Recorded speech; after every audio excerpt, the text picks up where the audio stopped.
Hyvää huomenta. En tiedä, onko tälle videolle tarvetta. Aika näyttää. Mutta mulla on vähän isompi huolto käynnissä nyt omaa mönkiä, joka on siis Canam Outlander 570 Maxi. Vuosimalli 21. Siihen on tarkoitus vaihtaa laatikoöljyt, moottoriöljyt, kummatkin perät. Tietysti rasvata nivelet, huoltaa variaattori. Ja samassa yhteydessä mä meinasin huoltaa jarrut. Lähinnä se, mitä se mun huolto siinä kohtaa tarkoittaa, on se, että mä avaan ja putsaan ne ja katon, onko palauspintaa. Ja sit jos palat tarvii vaihtaa, niin täytyy tilailla. Ne levyjarrut on aika haastavat tällaisessa laitteessa, kun sä helposti uit niinku renkaat upoksissa jossain kuntassa tai savessa tai jossain, niin ne haukkaa kaiken sisänsä. Niin mulla on tapa säännöllisiä väliajoin vaan käyttää ne auki ja putsaa ja laittaa takaisin kasaan. Hirveän simppeli operaatio, ja mä mietin, että ei tällaisessa niin jarruhuoltovideossa nyt ole oikein ideaa, mutta sitten taas toisaalta niin mä oon aikoinaan paljon tehnyt noita autoropauksia ja aika pirun monta kertaa niin tehnyt autoa jarruremonttia, niin tuo on tosi simppeli juttu. Mutta jos et sä koskaan tehnyt, tai et ole just tehnyt tällaisen Canamiin, niin ehkä sä haluat nähdä, miten toi tosta menee auki ja miten ne eri osat siellä. Niin katsotaan kohta. Sitten katsotaan hei nopsasti, mitä työkaluista tarvit. Räikkätyökaluja 15 milliä, jarrusatula on niillä kiinni. Siinä on vähän räikkätyökaluja. Breaker baaria, sitten 15 millinen siinä. Saadaan herkisteltyä. Jonkinlainen lyömätyökalu, mä tykkään itse näistä. Millä on tällainen muovinen tai mikä toi on, nailoni. Sitten tarvitaan joku, niin kuin amerikkalaisessa on punch. Siellä on sellainen pinni, joka pitää lyödä pois. Itse teen tällaista vanhasta ruuvarista, niin tähän soveltuva työkalu. Ja sitten on aina jotain joskus pyörii jonnekin koneen alle. Aina mukana magneettityökalu. Parhaiten hoituu kyllä tämmöisellä, mutta tehdään nyt perinteisellä käsityökalulla. Niin on kivempi äänimaailmakin tähän videoon varten. Näillä pitäisi pärjätä. Katsotaan. Okei, katsotaan. Miten nämä jarrut rakennettu. Eli jarrusatula. Tässä näkyy jarrupalojen kiinnitys tähän ylös. Sitten täällä jarrusatula on tosta ja täältä alhaalta kiinni 15 millin pulteilla ja 15 millin kannalla olevilla pulteilla. Se, mitä mä tykkään itse tehdä tän, nyt koska tää jarrusatula on tukevasti tässä koneessa tässä kohtaa kiinni, niin mä haluan lyödä tämän pinnin täältä pois. Ja se mitä se tapahtuu, niin otetaan tästä tämä sokka pois ja sitten täältä lyödään pikkasen, niin tää pinni lähtee irti. Ja tää on helpompi herkistellä nyt, kun tää satula on tässä vielä kiinni. Lisäsin nyt työkalun arsenaaliin nyt vielä jotain räpellykseksi tällaiset pihdit.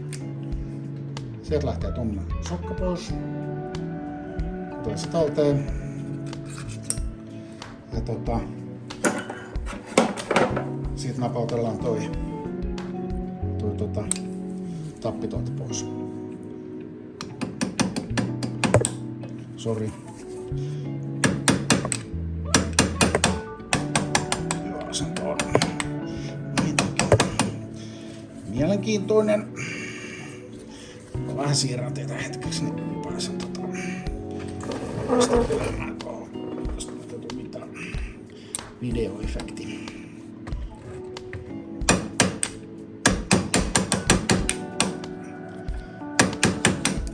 Noin. Se ei aivan ole vaikeeta se ole, koska ei ole kamerat ja kaikki aivan edessä. Noin. Ja nyt mä pikkasen painan sitä vielä tuon takaisin päin. Sille mitä tuo pinni on tuolla kiinni on se, että tää toinen pää on pikkasen pulleempi. Siinä on sellainen sovita tähän jarrusatulaa, että se pysyy siellä napakasti kiinni. Ja tavallaan vaikka toi sokkakin lentäisi hittoon, niin tää ei välttämättä kyllä lähde mihinkään. Ja tässä nyt nähdään niinku myös, että täällä tätä sköndää on niinku. Niin sit herpistellään noin tuolta takaa noin. Elikkä tossa on eka. Se on herkistelty.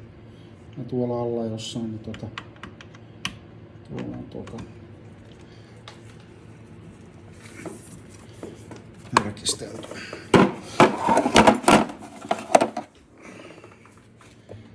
No.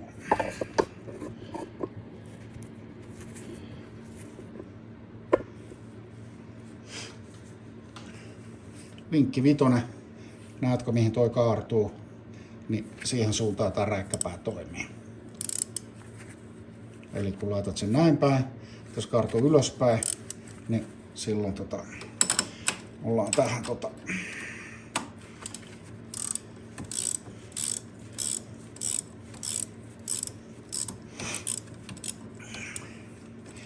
sieltä se on herkistelty ulos asti. Toiseen tavararäikkä.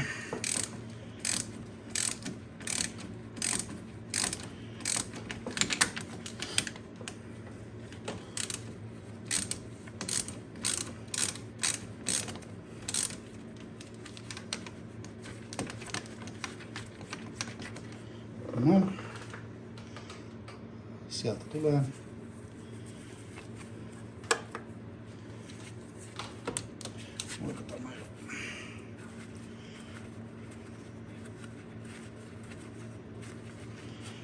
yhtä lailla täällä ja sormikirjalla.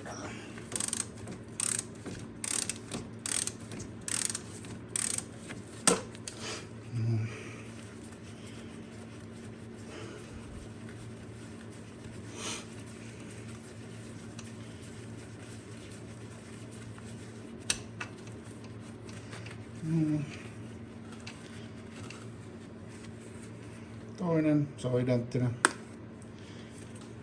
Noin. Ja nyt tehdään tämä. Jarrusatula lähtee tästä pois. No. Aika tavallaan on kökköä. No, nyt nämä palat. Eli nykästään nyt se pinni sieltä huitsiin.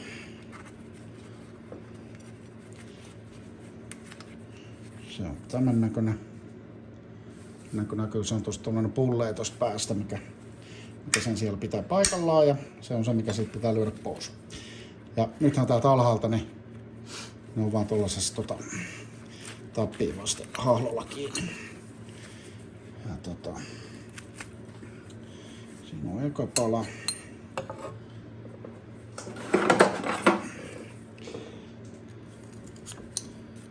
Toka pala on tossa. Noin.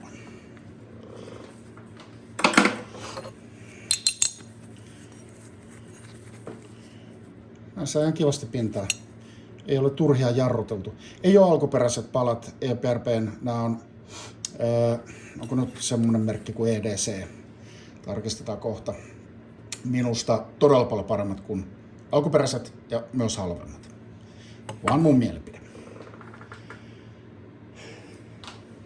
Ja sitten se mitä mä teen, niin mä putsailen nää ja laitan takaisin. Ja sillä hyvä. Ei ole kovin monen minuutin juttuja.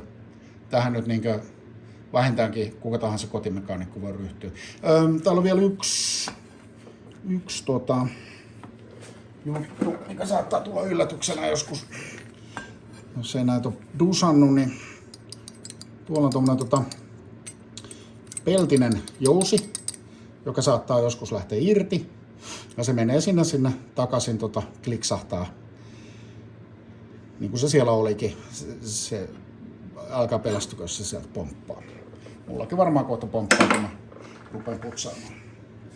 No tämmönen putsaus, palat takas, pinni takas, pikkusen naputtaa vasaralla, niin toi toi menee tuo pallukka sinne ja sitten ettii vaan ton reijän tolle sokalle ja that's it. Näihin olisi hyvä laittaa lukitettu. Itse en ole tavannut laittaa, mutta suositeltavaa miten olisi.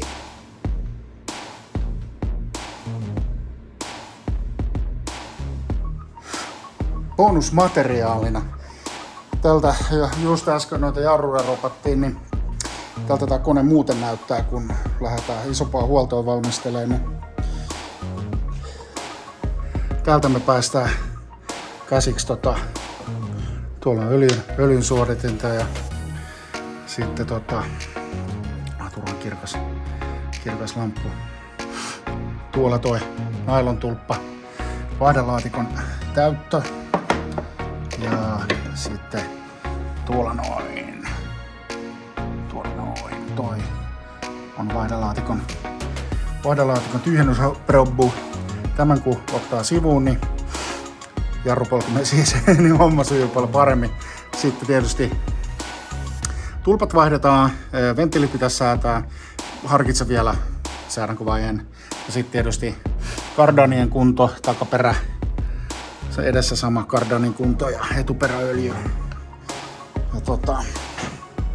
katsotaan nyt vielä toiselta puolelta. Tämä haluan vaihtaa tehokkaampaa tänne. Tuo on ihan hyvä lisävalo kyllä, mutta ehkä enemmän työkäyttöön kuin Arventura-käyttöön me saatetaan ajaa lujaakin pimeässä. Täällä näin variaattori. Tähän mun täytyy kysellä vähän ohjeita. Mä en tästä variaattorista. Mulla ei ennen tätä mönkiä ollut koskaan mitään variaattoripeliä, niin pitää siihen vaan apuja huudella.